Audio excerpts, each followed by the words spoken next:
नमस्कार, मैं हूं सुधीर दीक्षित और आप देख रहे हैं न्यूज 18 मध्य प्रदेश छत्तीसगढ़।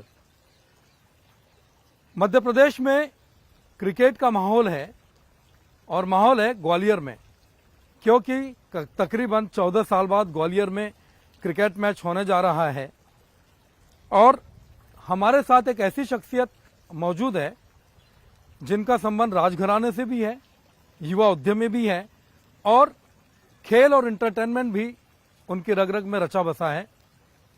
महान आर्यमन सिंधिया जी हमारे साथ मौजूद है। बहुत बहुत स्वागत है आपका। बहुत बहुत धन्यवाद। सबसे पहले आपको बहुत बहुत बधाई कि 14 साल बाद ग्वालियर में क्रिकेट मैच का आयोजन हो रहा है।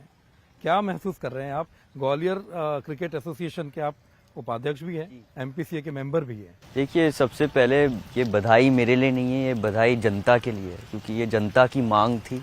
14 साल से वो मांग रहे थे कि एक मैच आए, नया स्टेडियम बने।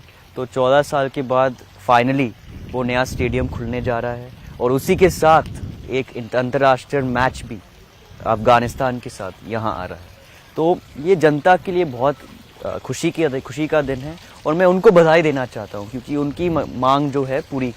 वनडे इतिहास की पहली डबल सेंचुरी भी यहीं बनी थी, सचिन तेंदुलकर ने बनाई थी। तो अब कितनी बड़ी चुनौती आपको लगी कि अंतर्राष्ट्रीय मैच ग्वालियर में कराए? 14 साल लग गए, क्या चुनौतियां आपको महसूस हुई उसमें? देखिए, सबसे पहले चुनौती होती है जो हम डिसाइड नहीं करते जहाँ मैच जाती है, तो सबसे पहले वो एक चुनौती थी। दूसरी चुनौती थी कि स्टेडियम का इंफ्रास्ट्रक्चर हमें अंतर्राष्ट्रीय लेवल पे लाना था। तो उसके लिए काफ़ी समय लगा, एक जगह ढूंढने के लिए काफ़ी समय लगा, वो स्टेडियम का डिज़ाइन सामने आने के लिए, क्योंकि जब कुछ कर रहे हैं तो प्यार से करना चाहिए और पूरे दिल से करना चाहिए, और जब वो होता है तो उसमें थोड़ा समय लग जाता है। तो हाँ, उसमें डिज़ाइन में, कंस्ट्रक्शन में समय लगा। अब फाइनली यस, 14 साल लग गए थे, लेकिन 14 साल के बाद कठिनाइयों से हमने ये स्टेडियम बनाया और लोगों के लिए खोल रहे हैं हम। और हाँ, फाइनली एक मैच हो रहा है और मैं आशा करता हूँ कि और मैचेस आते जाएंगे। बहुत बड़ा स्टेडियम बन रहा है शंकरपुर में, तकरीबन 200 करोड़ की लागत से बना है, 60,000 दर्शक क्षमता है।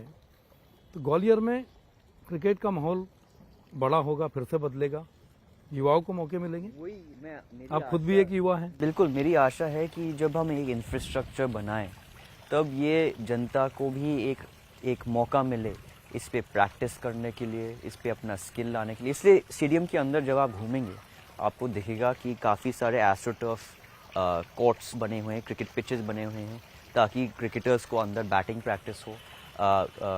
बॉलिंग एरिनाज बने हैं ताकि क्रिकेटर्स को बॉलिंग प्रैक्टिस हो। तो खाली एक पिच और स्टेडियम नहीं, उसके अंदर काफ़ी सारा इंफ्रास्ट्रक्चर भी हम डाल रहे हैं, जो हमारे लोकल ग्वालियर के प्लेयर्स और डिवीज़न के प्लेयर्स उनको एक मौका मिले ये सब टेक्नोलॉजी और ये सब इंफ्रास्ट्रक्चर चलाने का और उससे अपना स्किल बढ़ाने के लिए। जब मैच में बारिश खलल डालती है तो सबसे ज्यादा निराशा खिलाड़ियों को तो होती है। वो दर्शक जो चौके छक्कों की बारिश देखने के लिए आते हैं तो उनमें एक निराशा होती है। तो बारिश के दौरान अगर मैच में विघ्न पैदा होता है तो उसके लिए बता रहे हैं कि कुछ बहुत अच्छे व्यवस्था की गई है ताकि मैदान को जल्द से जल्द सुखाया जा सके। नई टेक्नोलॉजी यूज हो रही है। ड्रेनेज सिस्टम्स हैं जो स्टेडियम्स के अंदर हैं, वो drainage system state of the art है। तो वो अलाउ करती हैं ड्रेनेज को बहुत जल्द इंटीग्रेट करने के लिए।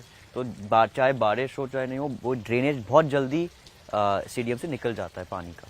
तो यस, वो ड्रायर्स भी लगे हुए हैं, जो पिच ड्रायर्स होते हैं, और फिर आपके कवर्स भी लगे हुए हैं जो जल्दी से कवर्स स्टेडियम पे आ जाए। जो आप देखते हो ना टीवी पे जब बारिश होता है वो कवर्स आ जाए। तो वो सिस्टम्स लगे हुए हैं जो जल्दी से जल्दी हमारे जो पिच टेकर्स है वो जल्दी से जल्दी कवर लगाएं। तो काफ़ी सारे सिस्टम्स हमने इंटीग्रेट किए हैं उसके अंदर। तरह तरह की प्रीमियर लीग शुरू हुई है। बिहार प्रीमियर लीग होती है, झारखंड प्रीमियर लीग होती है, केरला की होती है, तमिलनाडु होती है, कर्नाटक होती है।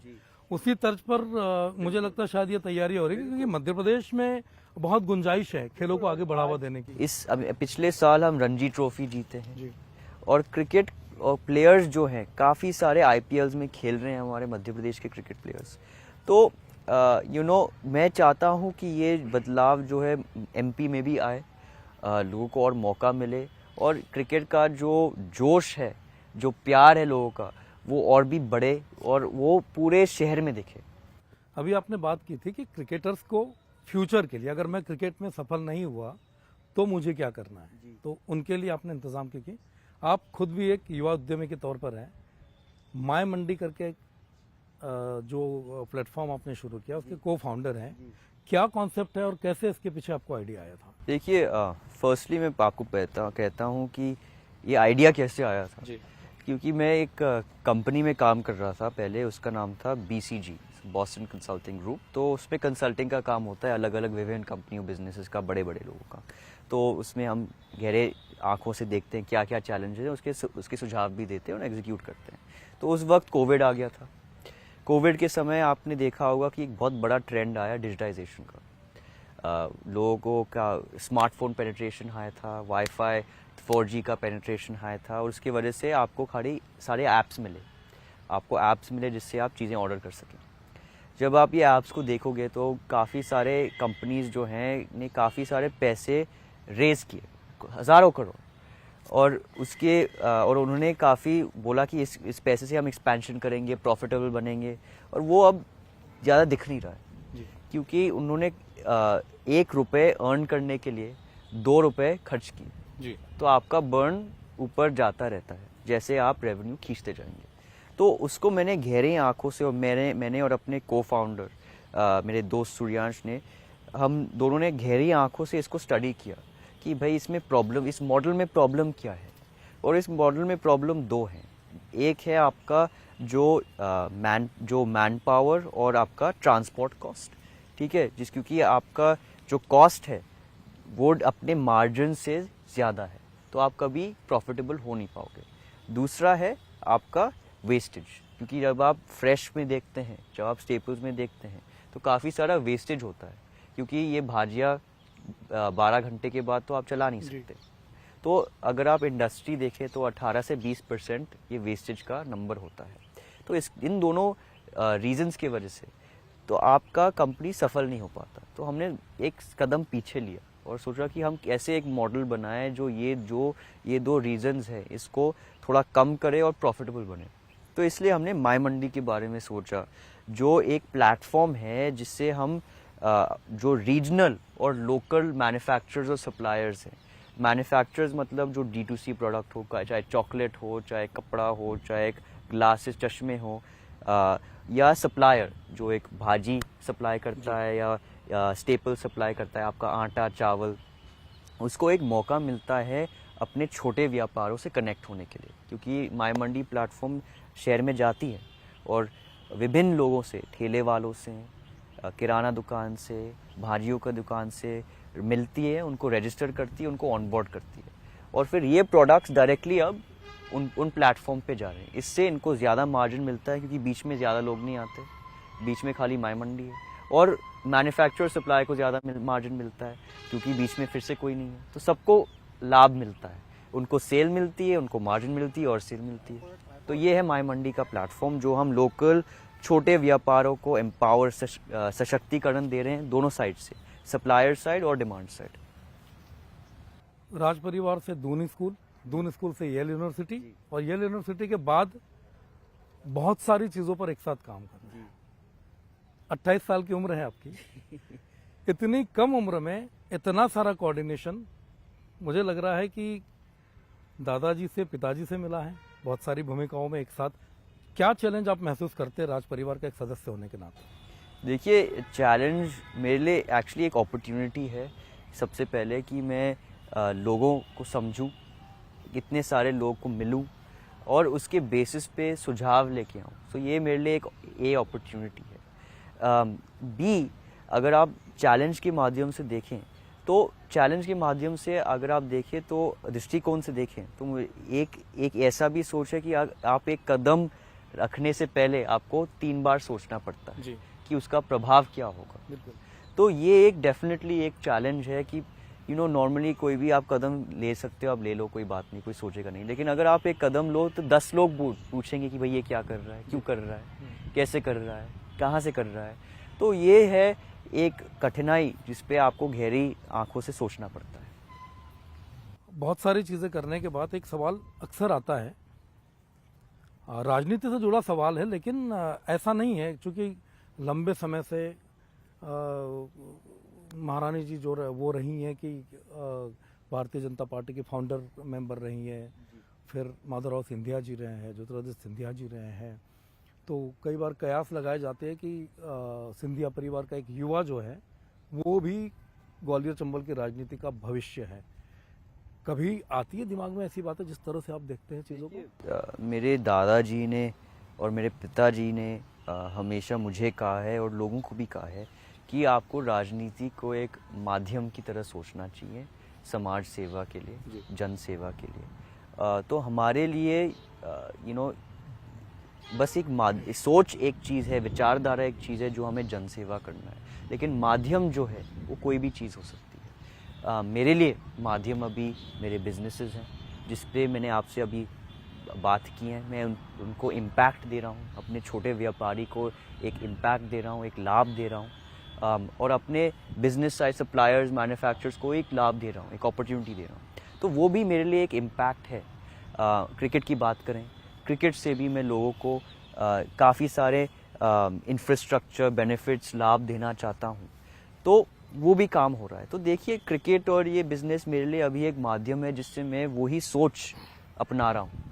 तो राजनीति एक माध्यम है और देखते हैं क्या होता है, लेकिन अभी मेरे जो दो माध्यम है मैं उस पर फोकस कर रहा हूँ और मेरा दिल और दिमाग उन पे है।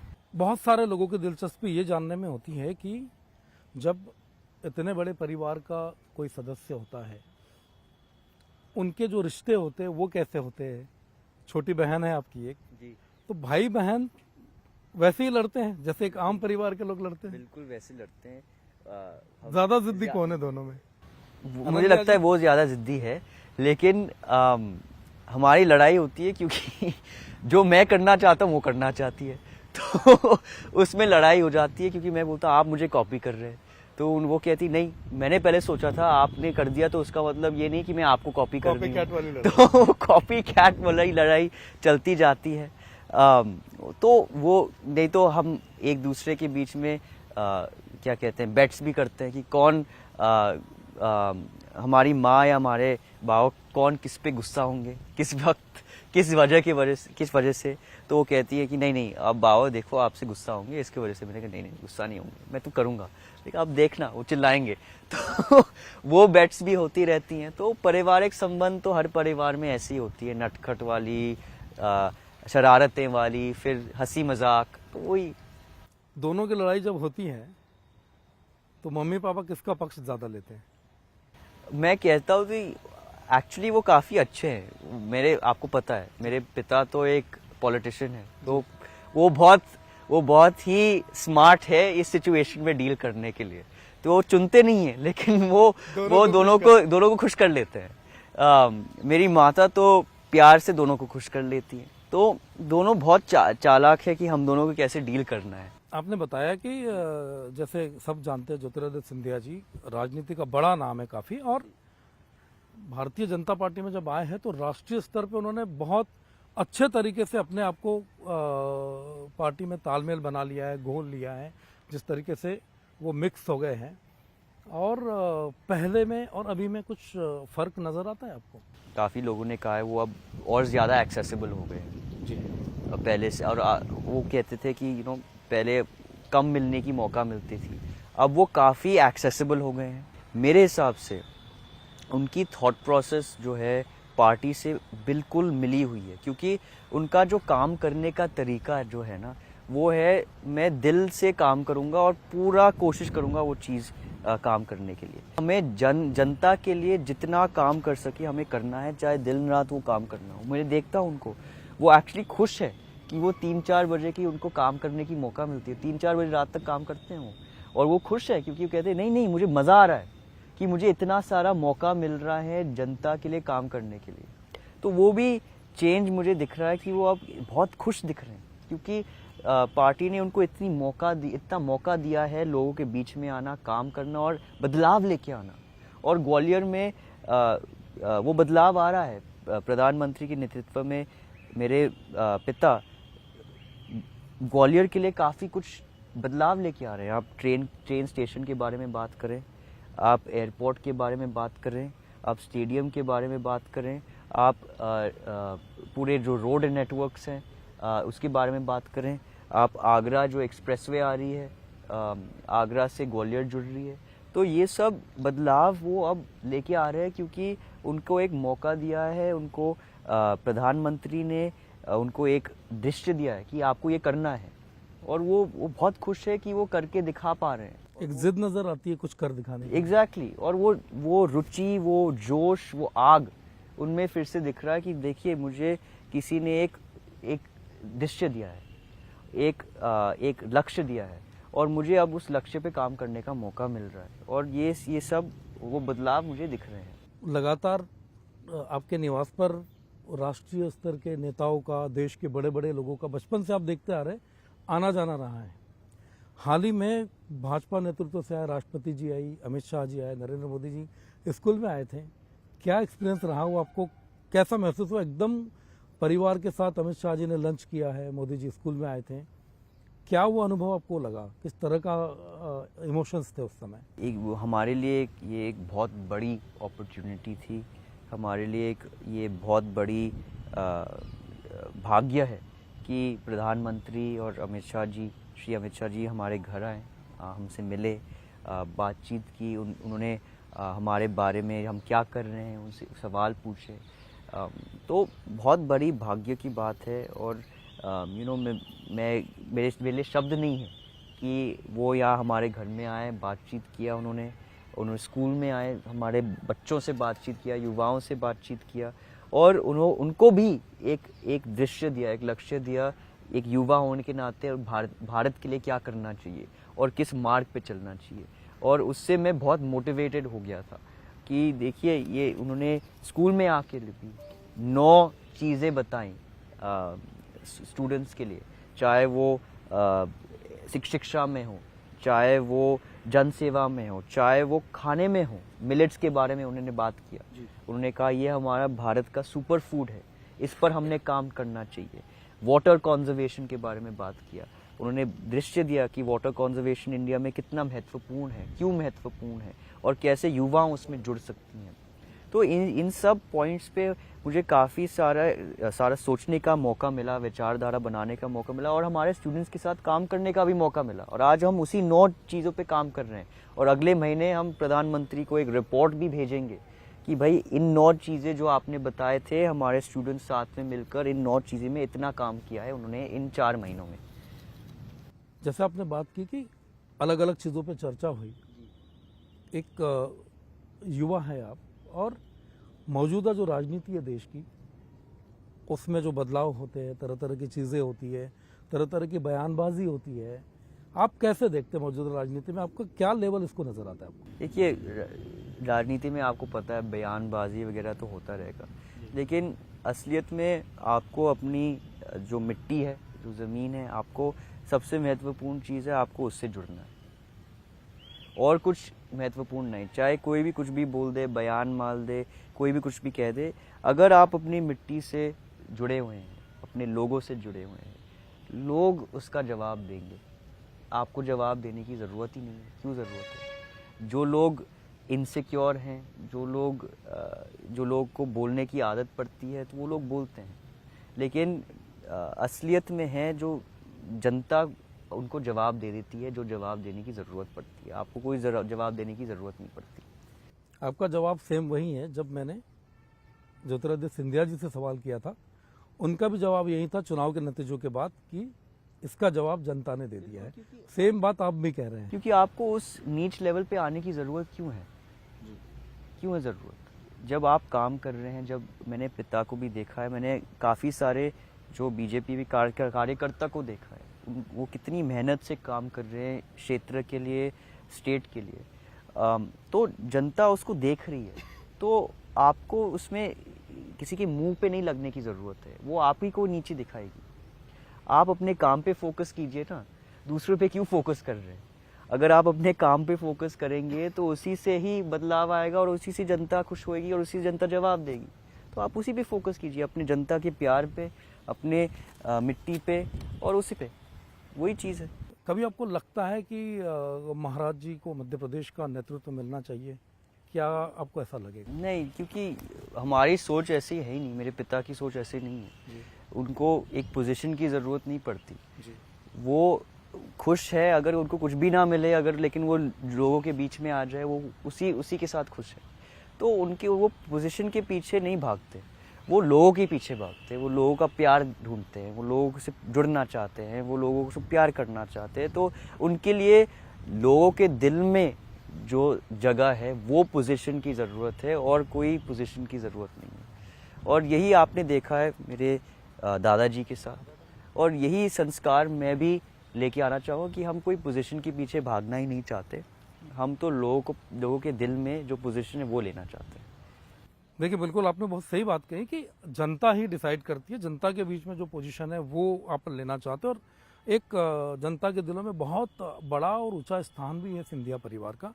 लेकिन एक चीज़ ये भी है कि जब जब ज़रूरत होती है तो आप जनता के बीच नज़र आते हैं, सिंधिया जी जनता के बीच नज़र आते हैं। परिवार से जब हम इस तरह की चीज़ें देखते हैं कि आप लोग चैलेंजेस ले रहे हैं, तो जो कोरोना की मैं बात कर रहा था कि कोरोना के दौर में जब आप लोगों के बीच जा रहे थे तो एक माँ का दिल जो है वो क्या कह रहा था उस समय? नहीं, ऑब्वियसली वो उनको डर भी रही थी, लेकिन वो अगेन वो गर्व की बात भी है कि मेरा बेटा अब बड़ा हो गया है, वो अब खाली अपना जिम्मेदारी नहीं लेकिन जनता की भी सोच रहा है। तो यस, ऑफ कोर्स माँ के दिल में उस वक्त वो थोड़ी डर भी रही थी, लेकिन वो खुश भी थी।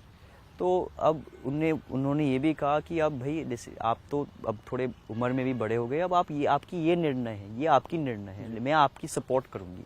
और मेरे पिता ने भी वही कहा कि देखिए, मैं आपका बिल्कुल पीछे रहूँगा, सपोर्ट करूँगा, कुछ भी हो जाए, ये अब आपका निर्णय है। तो उन्होंने काफ़ी मुझे सपोर्ट किया। ऑब्वियसली डर भी लगता है, लेकिन सपोर्ट भी था। फ्यूचर प्लान क्या है महान आर्यमन सिंधिया के?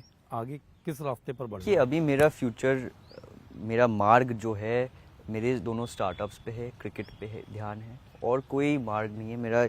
मैं हमेशा सोचता हूँ कि 2-3 चीज़ें पे आपको फोकस करना चाहिए, 1000 चीज़ों पे फोकस नहीं करना चाहिए। अगर आप 1000 चीज़ों पे फोकस करोगे, आपको वैसे आप एक छोटा निशाना बना पाओगे, लेकिन आप 2-3 चीज़ों पे फोकस करोगे तो आप एक बड़ा फ़र्क लेके आ सकते हो। तो मैं इन अपने स्टार्टअप, क्रिकेट, इन 2-3 और लोगों के बीच में आना, ये 2-3 चीज़ें मैं उस पर फोकस करना चाहता हूँ, और मैं उसमें बड़ा बदलाव लेके आना चाहता हूँ। अभी मेरा फोकस वही है। ये है महान आर्यमन सिंधिया जो बता रहे हैं कि फ्यूचर में इनके क्या प्लान होंगे, लेकिन जो प्रायोरिटी है वो जनता के दिल में घर बनाने की, जो वो बना चुके हैं। सिंधिया परिवार लंबे समय से जनता के बीच में घर बना चुका है, लेकिन अभी इनका जो फोकस है वो स्पोर्ट्स पर रहेगा, और इनका जो स्टार्टअप है माय मंडी, उसको आगे बढ़ाने पर रहेगा, और साथ ही साथ सामाजिक कार्य जो होंगे वो भी ये साथ साथ करते रहेंगे। बहुत बहुत धन्यवाद आपका, बहुत बहुत धन्यवाद। बहुत बहुत धन्यवाद। Thank you. Thank you.